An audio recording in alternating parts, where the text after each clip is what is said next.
Coast and 2 o'clock Eastern, and we're going to begin today's webinar titled Does Your Website Compete Effectively? As I mentioned, please feel free to type your questions in as we go through. So we have 3 people who are going to be presenting here today. Myself, Victor Lund. I'm a partner with the Wave Group. I'm also the founder and CEO of RE Technology, and we publish a lot of papers on best practices in real estate effectiveness. Joining me is Corey Quinn, who's the Vice President of Business Development at the Search Agency. They're one of the premier search engine optimization agencies in America. He's going to be talking to us about some of the changes that have happened in the search industry with new releases of Google's Penguin search engine algorithms and other things. And also joining us is a veteran to real estate broker websites, David Camp from Real Estate Digital, who's going to talk about some of the usability features that their company has developed to support their customers in being successful in their online marketing strategy.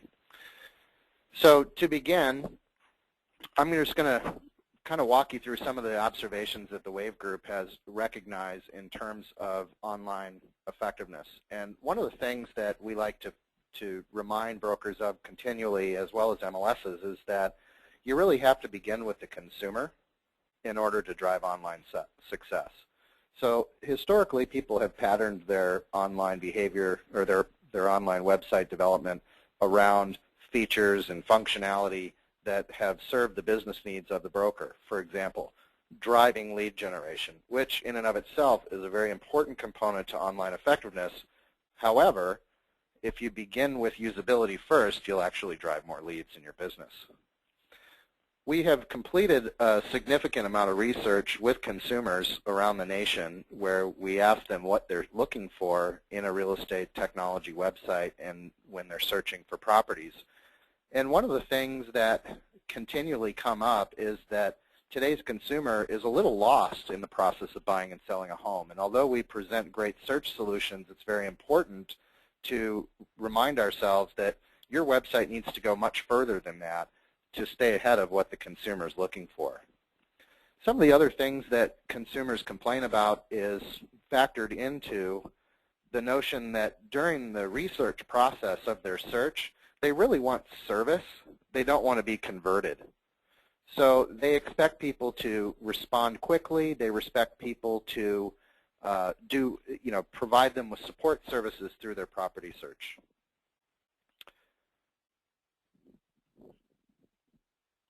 So one of the things that we recognize nationwide is that a lot of broker websites are kind of falling behind. Third-party listing websites, certainly the top ones, whether it be Yahoo Real Estate, Zillow, Realtor.com, Homes.com, or Trulia, are seeing significant growth. And in some cases, we see brokers who are seeing some significant growth, but generally speaking, agent websites and small broker websites are kind of falling behind. And that really doesn't need to happen.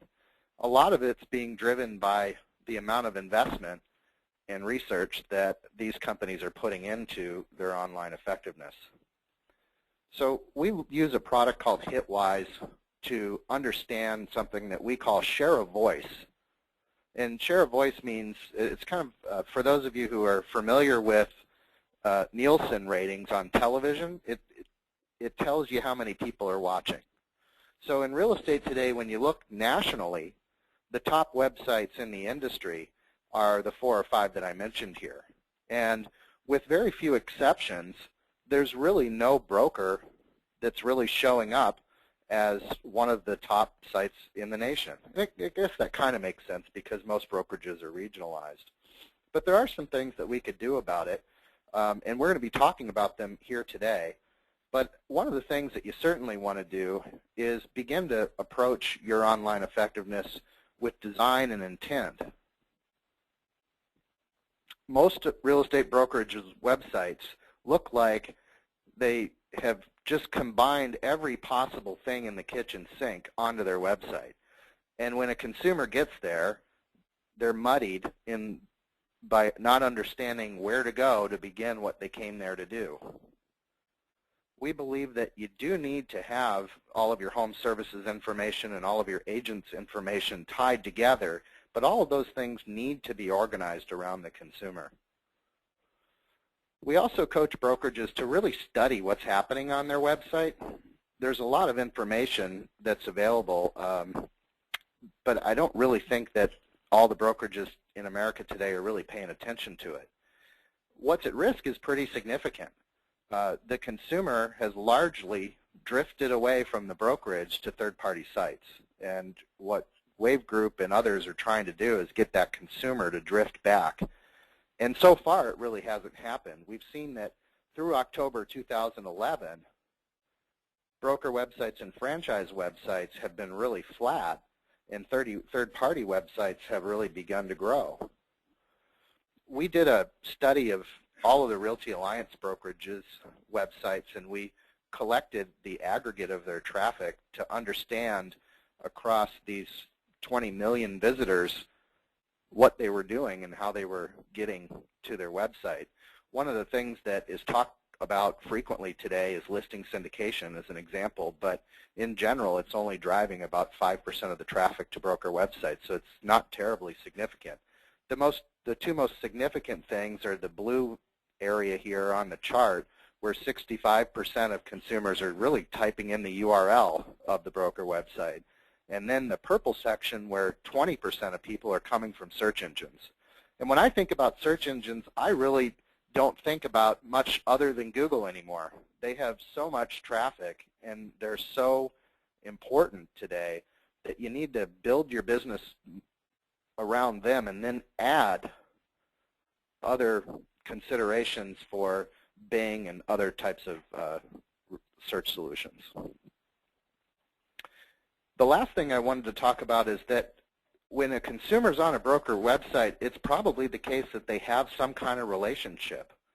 A lot of the keyword phrases that we see, and you can look at these in your own Google Analytics, is the broker's name, like edinarealty.com or Shore West Real Estate Realty. It's not a keyword phrase like Minneapolis Real Estate. And one of the reasons why we asked the folks from RED to be on this webinar today is because they've done something extraordinary for Edina Realty. In their market, they're number one, and there's only 4 or 5 real estate brokers in America who have more consumers going to their website than any other website in their market area. Edina is joined by other leaders like Shore West Realty and Howard Hanna Real Estate and a few others who've really done a great job of being the resource for consumers when it comes to real estate search. Now I'm going to pass the webinar over because I want to have Red talk about what they're doing with usability that's blending the consumer engagement with search engine optimization in ways that are helping these brokers to be so successful in the market today. So with that, I'm going to introduce David Camp. I'm going to pass the controls over to him. And again, if you have any questions, please enter them into the questions toolbar, and we'll get them answered. Excellent. Are you there, David? I am. Okay. So I'm going to give the keyboard and mouse controls over to you, and you should be ready to go. Thank you. Okay.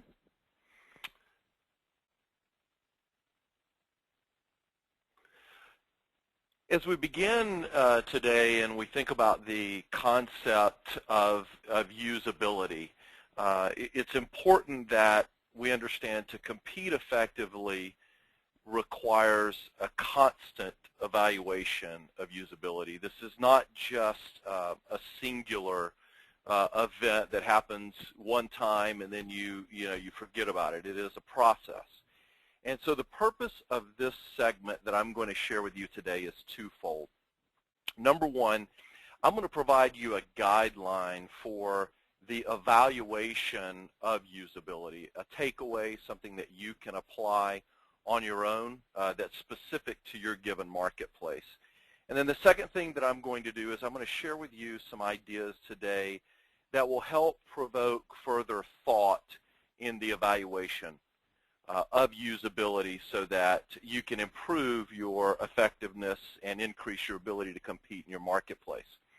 Now, let's begin with a backdrop for just a moment and sort of put into perspective the nature of whether a brokerage or an MLS or even an agent, what you're dealing with. And the concept of the size of the universe as you evaluate usability has to be top of mind, because what we know is that the universe is vast, and because it is vast, there's some unique challenges that you face when you're dealing with an industry where there's 70 million visits, 70 million unique visits in a given month, but yet there are only 500,000 transactions per month.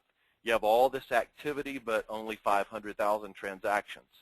Getting to that ready, willing, and able buyer, it's not an easy task. There are some very real challenges that each of you face today. And I want to ask if Victor, if you could forward, for whatever reason, I don't have control. Okay. So now, when you think about these challenges, along with the size of the universe, there's just general challenges in the day-to-day business which many of you contend with. It's the rapid technology innovation. It's competing business agendas internally, whether that's a site that's focused on recruiting agents or whether that's a website solution that's focused on engaging consumers. You're dealing with cost justification, integrated technology, the idea of the day. There's a lot that you do face, and there's some very real challenges. But despite all the challenges, if you are committed to creating a usable experience for the consumer, then there are some basic principles and some new trends that cannot be compromised. And that begins with the understanding that is pervasive among consumers today, which is, don't waste my time. Give me what I want. Give me what I want, how I want it, and give it to me now. And not understanding this attitude of the consumer today certainly will negatively impact your ability to do two things: reach the consumer and convert that engagement into a meaningful opportunity. Now, it's easy to say, don't waste my time, but what does that really mean? So I want you to consider the following.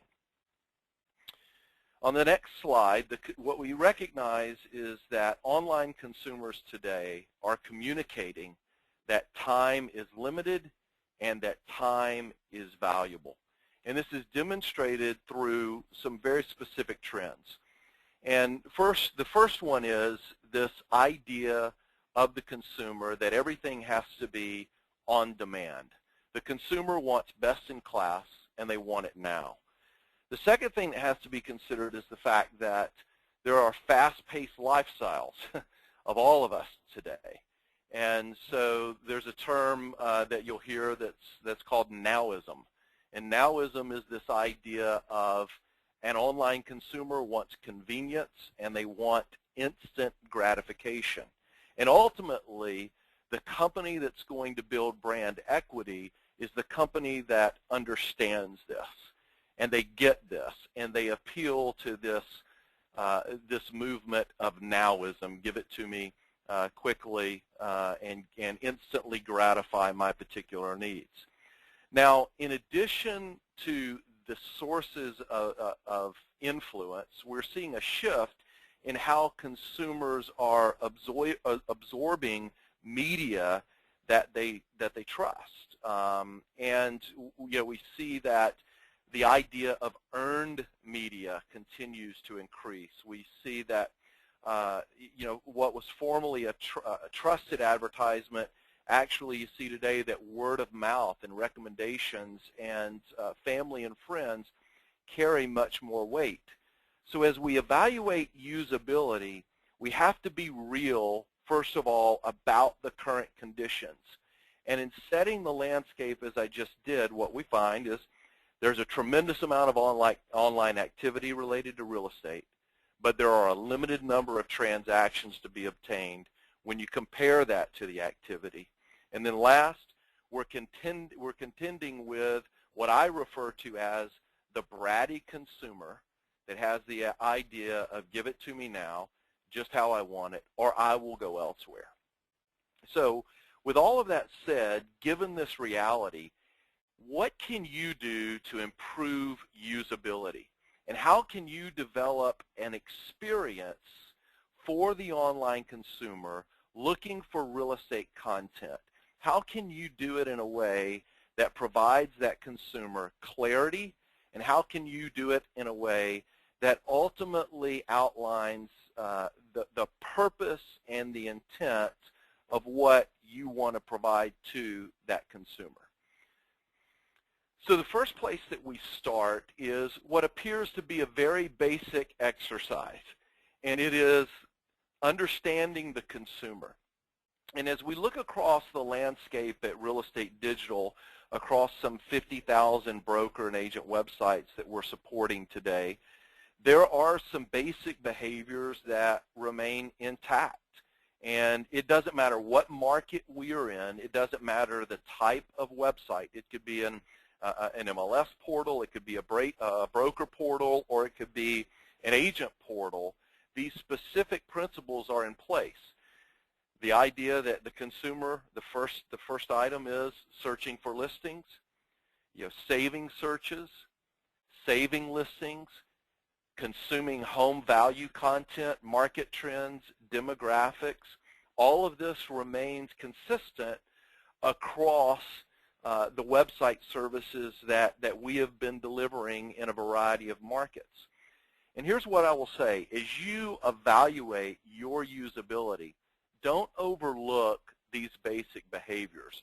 Make sure that you're addressing the needs of the consumer in these given areas. And why is that important? Because if the basics are in place, there is an opportunity for you to take the next step in building a relationship with a consumer. If the basics are in place, you have the opportunity to create a higher level of engagement. Let me give you an example of that. We know that there are some key shifts in consumer behavior, that there are some things that are certainly important to them and that's increasing in importance. And one of those, or a couple of those items, would be the consumption of home valuation information and market conditions. And consumers are even now demonstrating a willingness to pay for access to bank-rated AVMs. And so in a real-life example, recently, in consultation with a lender and a real estate broker, we at RED developed a plan to move consumers who had demonstrated this consistent appetite for home valuation and market information. We created a path to move them into a loan qualification, a credit score, and even the purchase of a bank-rated AVM, automated valuation of their property. And this results in this experience and this exercise that we're now able to go through in moving this consumer through what I'll refer to as the sales funnel and qualify this buyer is because this particular real estate broker had the basics in place. If those basics have not been there, then we would not be able to continue this higher level of engagement with the consumer. The next area or the next exercise is not only ensuring that you have the basics in place, but understanding the market. So on the next slide, you'll see that we have this idea that I refer to as a myth, that one size fits all. And as you work to gain increasing insight into the consumer, don't forget this this idea of of your market being unique.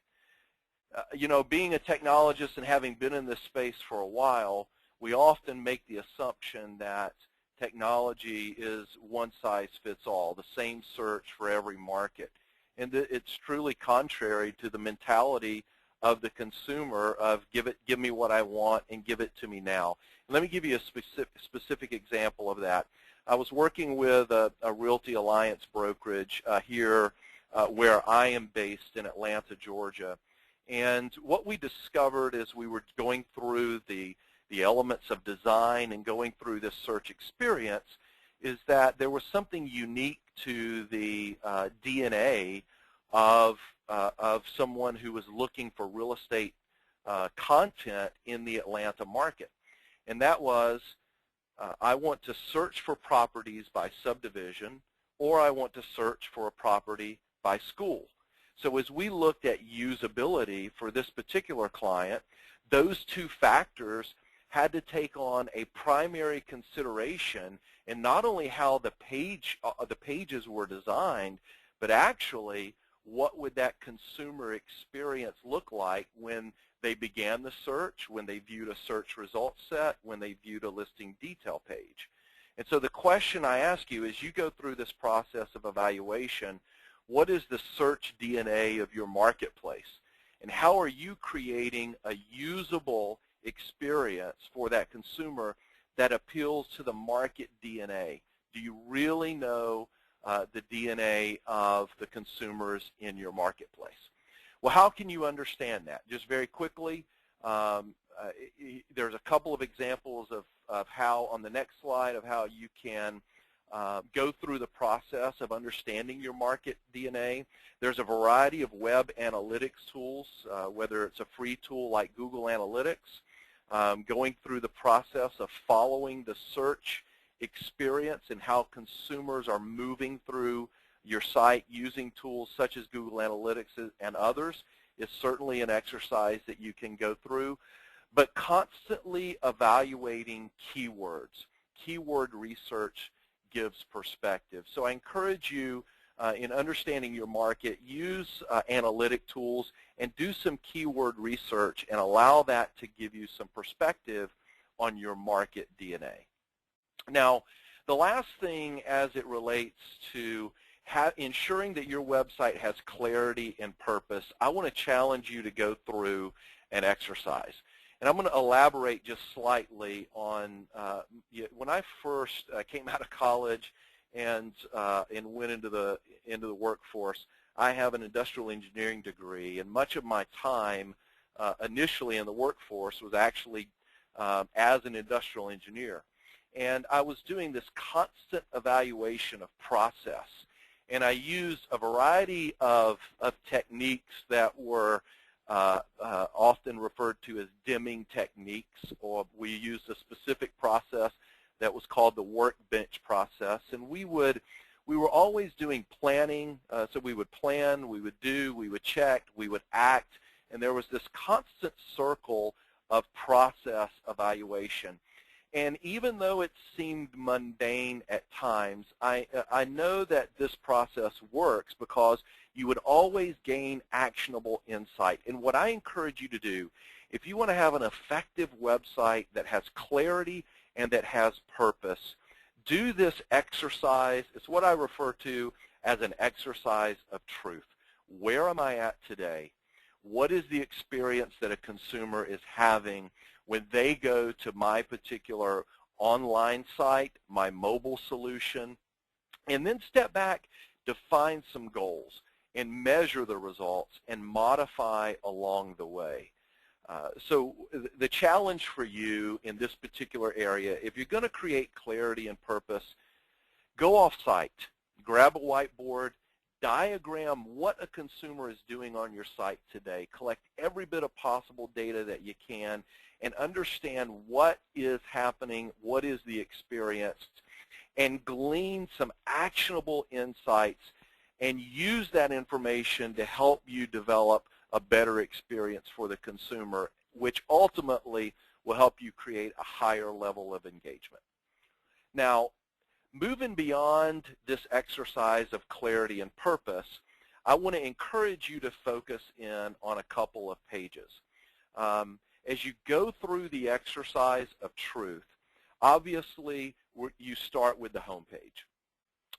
But most importantly, I would encourage you to spend time on what we refer to at Real Estate Digital as the make or break page. And that is the listing detail page. So if you'll move forward for me, Victor. And on the listing detail page, the reason that we refer to this as the make or break page is because of the amount of time and the amount of traffic associated to the listing detail page. And Corey, in just a few moments, is going to go in depth in regards to content associated to a listing detail page. I want to highlight a few items for you today. First, start with, as you look at the listing detail page and you think about the idea of usability and effectiveness, evaluate your URL structures. We're going to highlight some specific URL structures here for you. Corey will in just a few moments. The next area is look at the calls to action on your listing detail page. What are the actions to which a consumer responds, and are your calls to action measurable? Are these calls to action actually measurable?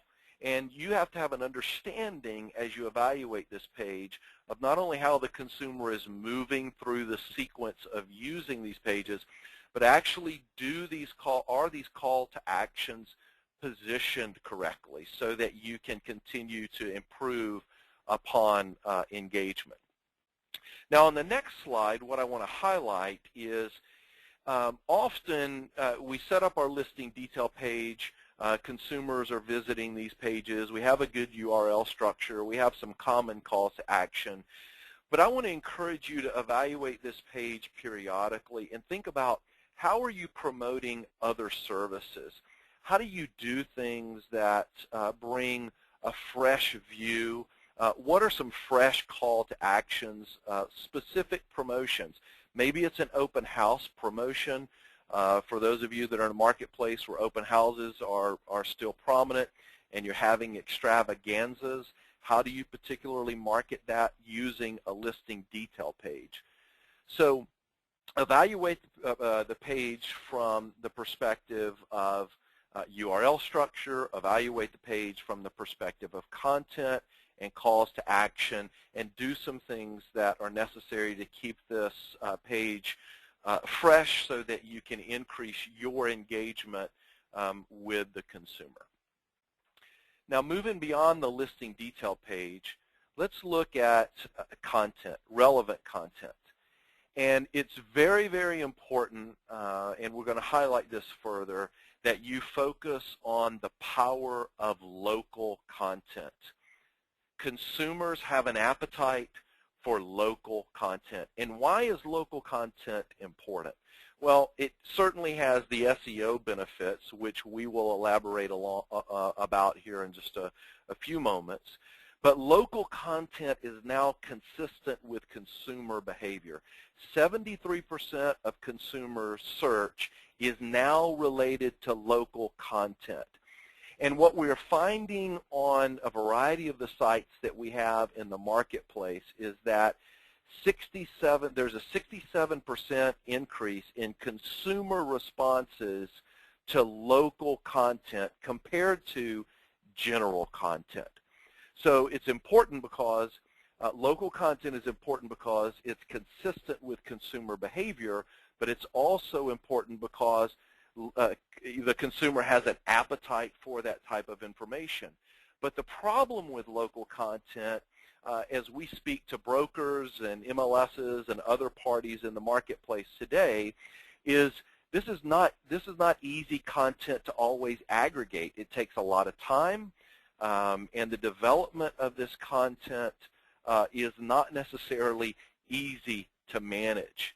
And how have we dealt with it? I'll give you some examples of how we've dealt with it on the real estate digital platform that maybe you can take away and apply. So local content ideas. So let's first look at dynamic content. On the next slide, you'll see here that you can develop local content that is merged with dynamic content. So, for example, we built, in conjunction with Edina Realty, some very specific pages that are localized in content that will show items such as the number of new listings on a marketplace, the appreciation in a given marketplace. We've pulled in demographic information. We've pulled in school information, access to listings that are very specific to a geo-targeted area, days on market, general trends, and then we've combined that with content that is specific about an area. So an area could be St. Paul, it could be Lake Minnetonka. But at the end of the day, if you can work with a partner to develop and combine local content with dynamic content so you can provide market information, trending information, it reduces the amount of time management and the requirements on your part in deploying local content. Now, we're also seeing examples of how our clients are leveraging landing pages that have local content as well. We did an exercise with a company called J. Roberts in Florida. And so you have a dynamic search. So, for example, here, a Cape Coral waterfront search with Cape Coral-oriented information. And then on these landing pages, not only can you get listing information, but you can also log into what we would call a localized VOW, or virtual office website. And so this has had SEO benefit, but it's also had some very significant lead generation benefit. We're finding that when we're combining this local content with clear calls to action to get relevant information, we're seeing very high conversion rates in lead capture on these style of pages. The next exercise, as an example that we want to provide to you that has helped generate local content and improve the value of content, is through ebook strategies. This was an exercise that we also did with J. Roberts and Company. And as you guys know, so often you'll build content that is what I refer to as it is content that somehow gets ignored. And what we've done is taken content that was generally ignored, and we've created these ebooks like 10 Steps to a Successful Sale, or the Ultimate Short Sale Information Guide. And you can download these particular ebooks, and if you guys are familiar with HubSpot, if you research HubSpot, they've been very effective with ebook strategies. And it's helped bring relevance to content that was once ignored, and it's also helped in lead generation efforts. Last, what I want to encourage you to do is, as you evaluate your website usability and you look at it from the perspective of understanding the consumer, understanding your market, reviewing your listing detail page, looking at localized content, all of those efforts are great, but if you can't measure the results, you're not going to be successful. And what I encourage you to do, and one of the things that we've been doing with our clients at Real Estate Digital, is putting them in a position to where they can monitor and measure. And so what are the key performance indicators that you are using to measure the results and the effectiveness of the online experience that you're providing to consumers today? So some of the things that you should be looking at in terms of key performance indicators would be items such as time on site, bounce rates. These are the type of indicators that certainly are meaningful. They demonstrate engagement, which has an increasing amount of value as it relates to even search engine optimization. And then finally, we're making an effort to put our customers in a position to where they can see how they stack up against other users of our website platform.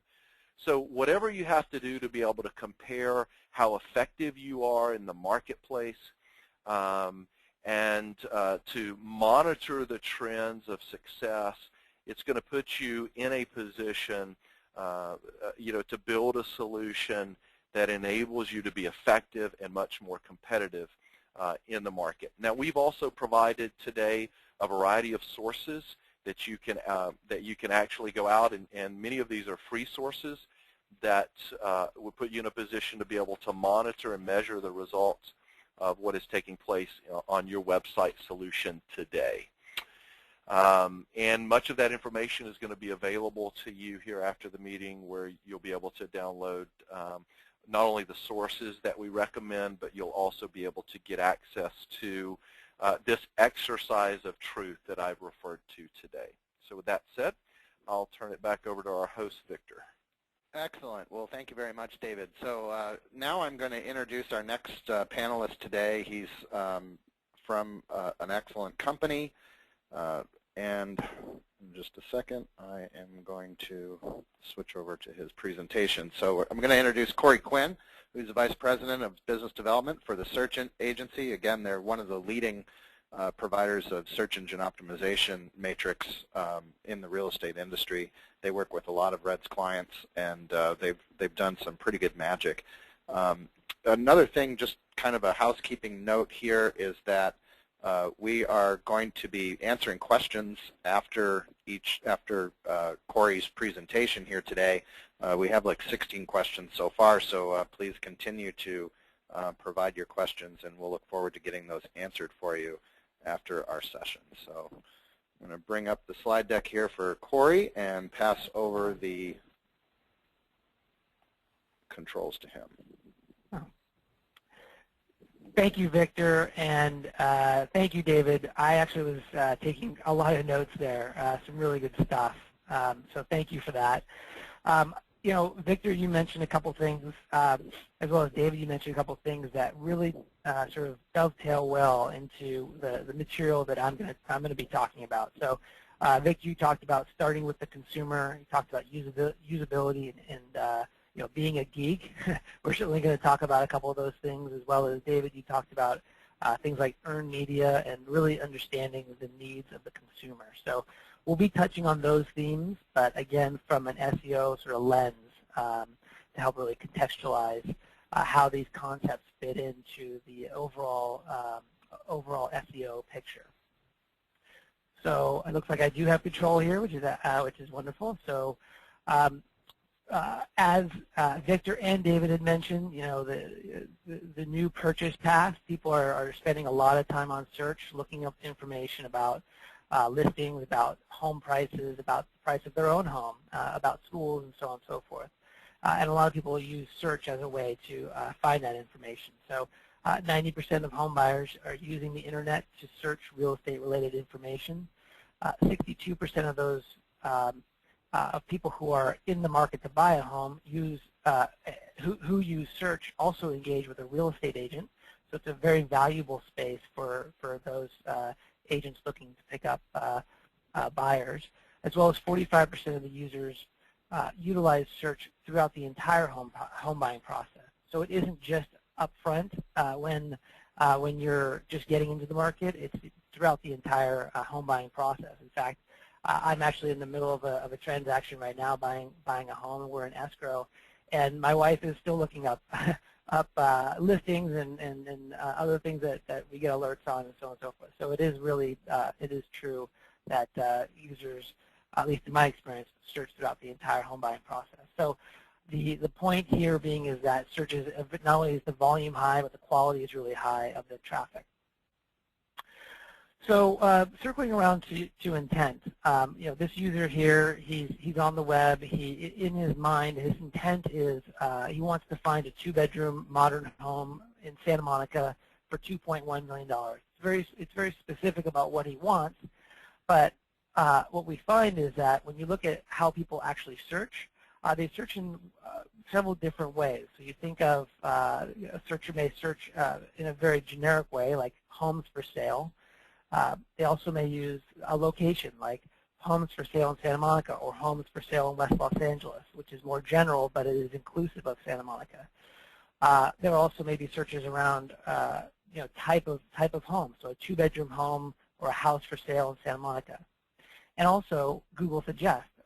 You're probably familiar with this. If you're searching from the home page of Google, as you're typing in your search, all these other searches will, suggested searches will pop up, and that may actually influence what you end up searching for based on the recommendations there, as well as misspellings, which Google catches. So Google is trying to guess what that intent is based on the input they have, the information that they have, and they also use a couple other pieces of information to really understand what's the most relevant search result for that person. So they're interested in things like, well, where is this user who is searching for this information? Are they physically in Santa Monica? What's the content of their actual query? And what have they searched before? Is this query part of a longer string of queries that are getting maybe more specific about a specific topic or a type of property or a geography? And ultimately, what is the intent? Google is all about finding out what that intent is so that they can provide that at the right result, even if the person is typing a generic term like homes for sale. So when we asked Google, this gentleman Jeremy from Google Maps, how do you decide which order to show the search results? This is what they said. They said some of it is the distance from the user where he or she is searching from. Some of it is the relevance of the query, so they're trying to match a relevant website with the actual query. And some of it is the prominence of the actual business. And prominence is a topic that we'll come back to when we talk about authority. So prominence is actually a really important part of SEO.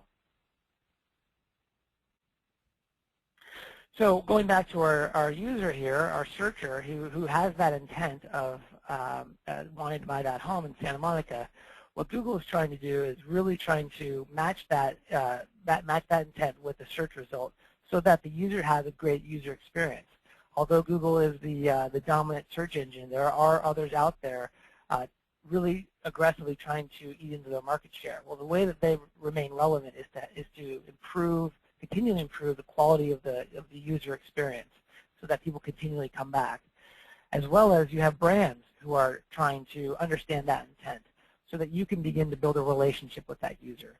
So not only is Google really focusing on intent, but from an SEO perspective, we're really also focusing on that intent to really meet that intent, satisfy that intent with content. We'll talk about that here in a little bit.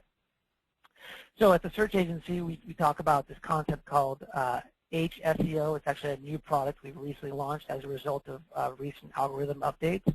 The H stands for holistic. So HSEO is all about thinking beyond the link, thinking about beyond just things like keyword stuffing and buying links. It's really about this sort of on-site and off-site social media and analytics approach to SEO. We'll talk about the 3 of the 4 main tenets here, which are relevance, authority, and engagement. So let's talk about creating relevance, which is one of the main tenets of HSEO. Creating relevance, it's really made up of the architecture of the website, which is read as a platform of websites, and they handle a lot of the architecture. It's also about creating relevance through content and markup. And the goal of relevance is to increase the on-site relevance and really demonstrate this topic expertise. Google doesn't intrinsically know that RE/MAX is a large brokerage that's been around for a long time.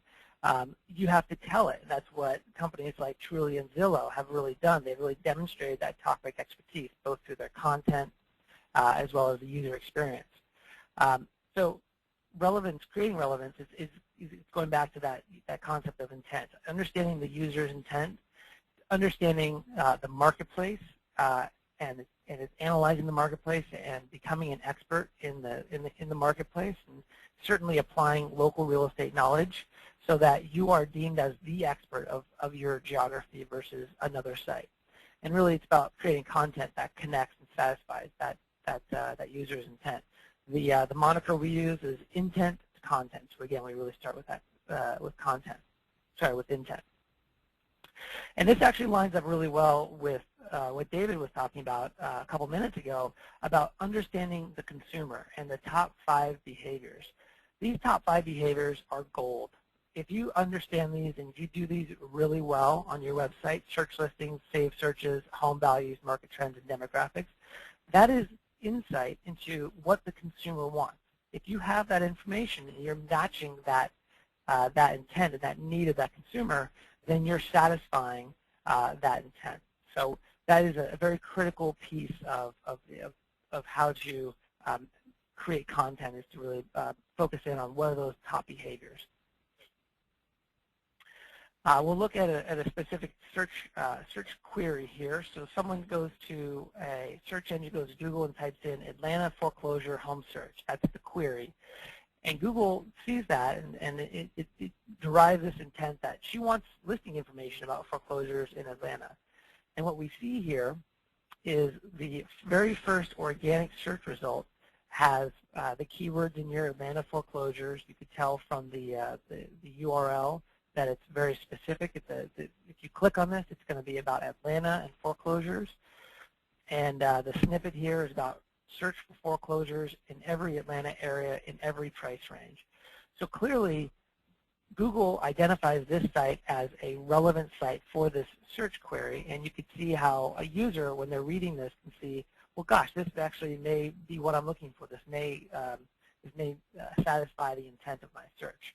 So if we actually click on that link, what we find is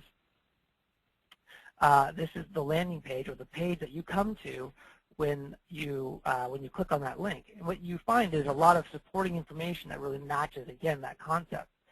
It's, number one, it's a unique page on the website. It's not the home page. It's a specific page about Atlanta foreclosures. There's focused and relevant copy, so it's completing that intent. It has an optimized page title as well as an optimized URL. Again, Google doesn't have to guess what this page is about. And some of the basic elements on the page, like the H1 and the H2, also really reinforce that. So what I see when I look at this page is a ton of relevance. This site, which by the way is not a national aggregator, it's a local site which has beaten out all of the other aggregators because of this high quality relevance that they've been able to create. So a couple of to-dos, really just repeating the theme here, is you want to create relevance through focused on-site content that really satisfies a home buyer's search intent. And then secondarily, be an expert on your locality. No one is going to be a bigger expert in your area than you, and so you really want to demonstrate that through that content on your site. The second tenet of HSEO is building authority. So authority, you could think of it as kind of branding, sort of the traditional branding and PR. It's about content marketing. It's about, marketing your content off of your website. It's about your visibility online, socially. What are people saying about your site? Are you people sharing you, talking about your content, the things that you do? Are people naturally linking to you? And what this is really about is about off-site optimization. It's about being a legitimate topic expert. If you're an expert about a specific topic, if you are the expert, people will refer to you. They'll link to you. They'll drive traffic to you, just as a natural result of being the expert. So what we want to do in SEO is we really want to display that expertise that we have. And you do that through deploying off-site assets that create brand and topic associations. Citations are important, affiliations, who you're affiliated with, the connections and the mentions within social media, blogs, publishers, and any other relevant authority venue. So Google crawls the entire web, and it will see the amount of exposure, the amount of hype and branding and PR that your brand has, and it will take that into consideration when thinking about, is this site, does this site have prominence? Does it have authority about the topic that the searcher is looking for? How you measure this, authority, is through brand and topic visibility within the SERP, or search engine result page, as well as online mentions and reach. And then you also want to look at topic-based rankings and traffic, so not just ranking for your brand term, but also non-brand terms.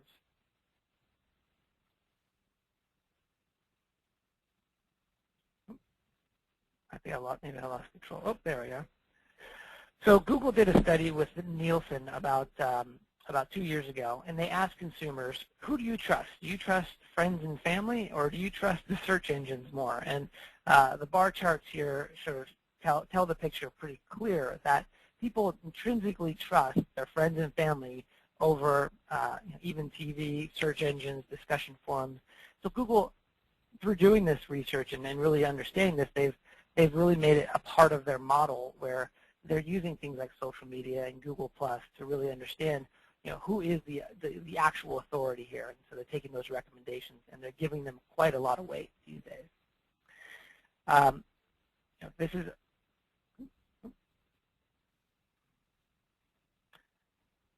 maybe Victor, for some reason. Nope. There we are. Okay. Oop. Went too far. You helped me out there. Thank you. So there's a lot of great tools out there to understand, whether or not people are searching your brand. There's a site here called Social Mention. It's socialmention.com. It's a free tool. You just type your brand in there, and you can. It will crawl the web and crawl Facebook and Twitter and Pinterest and all these other websites, and it will actually give you a rating. It will tell you what the strength is, what the sentiment, whether people are speaking neutrally or positively about your brand, or hopefully not negatively. We'll talk about level of passion and reach and all these sort of unique ways that they're slicing and dicing the data. But it's an interesting way to really understand, how effective am I about becoming an authority? Are people talking about me? And you can use this information to continue to work on that and improve that over time. And ultimately, so like in life, it's about connections and connectivity. You want to be connected to those authority figures in real estate, and those authority figures will also give you a lot of weight. And it's also about trust. It's also about trust. So what we're doing is we're building relationships here. You can't sort of manufacture authority. You really have to build that through authentic relationships that you build over time, and relationships are built on trust. So understanding this, that you can't sort of shortcut this authority building will allow you to be much more successful than maybe trying to reverse engineer it. And ultimately, it's about the long term. It's about building that trust with consumers. So a couple of things to do or keep in mind. Number one, PR is now very relevant for SEO. So think about what is newsworthy, what is interesting, what is shareable. We see a lot of infographics out online these days, and if it's really good, then it gets spread across the web virally. Well, all that does for your brand is that it gets your brand out there and associates it with really interesting and compelling content. Reviews of your agents and of your brand are very important. Citations, and the citation is basically someone mentioning your brand. It doesn't have to be a link. It's just a citation, maybe in an article or a review. Mentions, connections, associations, affiliations are all sort of the same thing, right? They're all ways that you can sort of spread your influence. And then also sort of SEO 101, you want to continue to optimize your link portfolio. You want to continue to add great links as well as remove links that may be hurting you. I mentioned socialmention.com. Here's a link to another website called marketing.creator.com, which is part of HubSpot, which David mentioned earlier. It's a free tool. You can run it through. You put your site in there and run it through there, and it will tell you what your grade is, as well as give you a bunch of great advice about social media as well as other aspects of your website. And the third thing I wanted to touch on today was improving engagement. So engagement is really all about on-site user experience, and both Victor talked about it, David talked about it, and I'm going to talk about it too. It is extremely important. It's important for SEO as well. So it's about user interaction, it's about landing page conversion optimization and social sharing.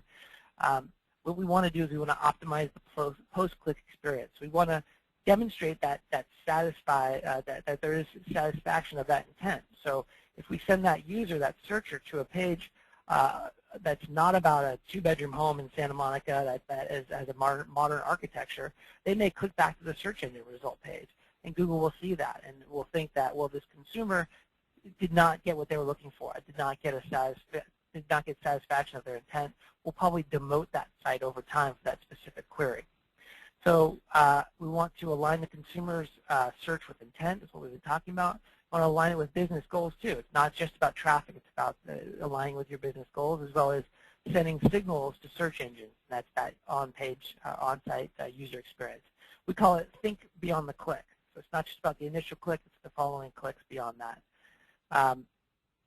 And I'll just circle back to David's comments about the listing detail page and calls to action. So you want to have that really rich experience. You want people going 3, 4, 5 pages into your site. You want to lower your bounce rate, and things like calls to action, open house information, the dynamic information that he referenced about local schools and all the demographics that you have available, that will create a very rich experience, get them deeper into the site, as well as build a relationship with your brand. Another thing that is important with engagement is giving people the ability to comment on content as well as share socially some of the things that you're doing. All that increases your engagement. A couple things to do. David spoke about analytics. It's very important for SEO as well. We want to understand, are we meeting the intent? And we can understand that through things like time on site, bounce rate, page views per visitor. All those are key indicators of where you are resonating and where you're not resonating with your users, and you can take that information to build better and more interesting content. Another concept we don't have a lot of time to talk about today, but we like to talk a lot about it here at the search agency. It's called creating partial conversion points. Today, people don't buy homes online, but they do exhibit behaviors, certain behaviors from traffic on your site infers intent to purchase, things like going to a product listing page, time on site, page views per visitor. We want to understand what are different partial conversions that are driving value for your business and use those to, again, really understand what content's connecting and what content needs to be built out. And then thirdly, ensure your content is shareable. So wrap things up here. I think we're close to the end of the program here. From an SEO perspective, we want to use social analytics and industry research to define intent. We want to satisfy the user's intent by creating content that connects. We want to build authority with local and relevant connections. We want to demonstrate expertise on our local market to create interesting content. We want to ensure that content is shareable, and we want to use analytics to find ways to improve your engagement on the site. And if you found this content interesting and we're unable to connect right now through questions, feel free to contact me at this information. We also have a white paper available for you here at this address. By clicking here, you can fill out a form, and you'll get an instant download to the white paper, as well as you'll join our email list where we'll send you information about SEO and SEM that you'll probably find interesting. With that, I'll hand it back to Victor. All right. Well, thank you very much, Corey. That was outstanding. We're now going to begin the question and answer session.